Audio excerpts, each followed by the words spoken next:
صحت و تندرستی اور سلامتی اور پریشانی سے نجات کے لیے کوئی دعا تجویز کر دیں۔ ہم تو کوئی دعا تجویز نہیں کر پائیں گے، ہم رسول اللہ صلی اللہ علیہ وسلم کا فرمان پیش کر سکتے ہیں، کیونکہ ہماری رائے، ہمارا تصور، اس کا اسلام میں کوئی بھی قدر و قیمت نہیں ہے۔ ہمیں اسی تصور کو پیش کرنا ہے جو خود رسول اللہ صلی اللہ علیہ وسلم نے پیش فرمایا ہے۔ حسن و حسین دونوں بیمار ہو گئے رضی اللہ تعالی عنہما، جبریل امین کا نزول ہو گیا اور پوچھتے ہیں یا رسول اللہ ارا فیک الغم، آج میں آپ کو پریشان دیکھ رہا ہوں۔ تو رسول اللہ صلی اللہ علیہ وسلم نے فرمایا ہما ریحانتائی، یہ حسن و حسین میرے دو پھول ہیں اور آج مرجھائے ہوئے ہیں، یہ لیٹے ہوئے ہیں، بیمار ہیں۔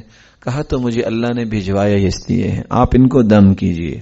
اعیذکما بکلمات اللہ التامہ ومن کل شیطان وہامہ ومن کل عین لامہ، یہ تین جو کلمات ہیں یہ جبریل نے سکھائے۔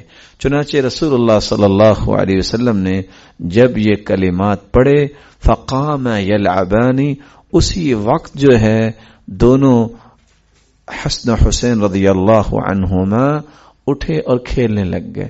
تو ایسی دعائیں والدین کو خصوصاً یاد کرنی چاہیے۔ اور یہ جو دعا ہے جو عمر بن عاص خود تو پڑھتے ہی پڑھتے تھے اور اپنے بچوں کو بھی سکھاتے، جو شخص سمجھتا ہے کہ میرے اندر بھی سستی آ جاتی ہے، میرے بچے بھی سستی اور کاہلی کا مظاہرہ کرتے ہیں، تو اللہم انی اعوذ بک من الہم والحزن واعوذ بک من العجز والکسل وَأَعُوذُ بِكَ مِنْ غَلَبَةِ الدَّيْنِ وَقَهْرِ الرِّجَالِ، یہ اتنی صحیح بخاری کی جامع دعا ہے۔ اور دعا کا معنی کیا ہے؟ اللہم انی اعوذ بک من الہم والحزن، اللہ مجھے غم سے بھی بچا، اے باری تعالی مجھے ایسے فکروں سے بچا جو میرے لیے وبال جان بن جائے۔ وَأَعُوذُ بِكَ مِنَ الْعَجْزِ وَالْكَسَلِ، میں عاجز نہ ہو جاؤں، میرے اندر سستی نہ آئے۔ وَأَعُوذُ بِكَ مِنْ غَلَبَةِ الدَّيْنِ وَقَهْرِ الرِّجَالِ، اے اللہ مجھ پہ قرضوں کا بوجھ نہ آئے اور مجھ پہ کسی انسان کا تسلط نہ ہو کہ میرے اوپر حاوی ہو جائے۔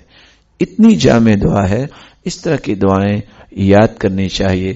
حسن المسلم ایک کتاب ہے، اس کا انگلش میں بھی ٹرانسلیشن ہو چکی ہے اور اردو میں بھی اس کا ترجمہ ہو چکا ہے، آپ کو دارالسلام سے مل سکتی ہے۔ کوشش کریں کہ ہر شخص جو ہے وہ یہ کتاب خریدے اور اس کتاب میں جو دعائیں لکھی ہوئی ہیں اور اوتھینٹک دعائیں ہیں اس کا ریفرنس ساتھ دیا ہوا ہے، اس کو یاد کریں اور اس کو اپنی زندگی کے معمولات میں شامل کریں۔ اللہ کے دین کی دعوت اور لوگوں تک پہنچانے کے لیے اس ویڈیو کو ضرور لائک، شیئر، کمنٹ اور سبسکرائب کریں۔